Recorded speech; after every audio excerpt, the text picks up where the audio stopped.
ছেলেমেয়েরা যদি বাবা মাকে কিছু করে খাওয়ায় সেটা যে কত ভালো লাগে সেটা শুধু বাবা মারাই বলতে পারবে। বাট আমার তো এখানে থাকা হয় না, সেই সুবাদে বাবা মাকে কিছু করে খাওয়ানোও হয় না। আর তাই আজকে সকালের চাটা আমি সবার জন্য নিজের হাতেই বানালাম। আর তোমাদের আগেই মিনি ব্লগে বলেছিলাম না যে আমার মাইগ্রেন আছে, তাই মায়ের চশমাটা পড়ছিলাম আর মাথা ব্যথাটা খানিকটা আরাম লাগছিল। আর তারপর মাকেই একটু নকল করছিলাম বলে মায়ের কাছে দমতক মারও খেয়ে নিলাম। আর আজকে না ব্রেকফাস্টে আমি তরমুজ খেয়েছি। তরমুজ খেতেই গরমকালে ভীষণ ভালো লাগে। আর তারপর ক্যামেরায় দেখছিলাম যে চশমাটা পরে আমাকে বেশ মন্দ লাগছে না, কিন্তু তারপর স্নান করে এসে মাহিকেও ঘুম থেকে ওঠালাম, দিয়ে মায়ের কোলে দিয়ে দিলাম। মা কিন্তু মাহির সাথে খেলতে ভীষণ মজা পায়।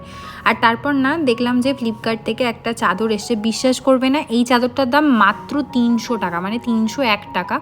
মানে বিছানায় পাতার পর এতটাই সুন্দর লাগছিল বলে বোঝানো যাবে না।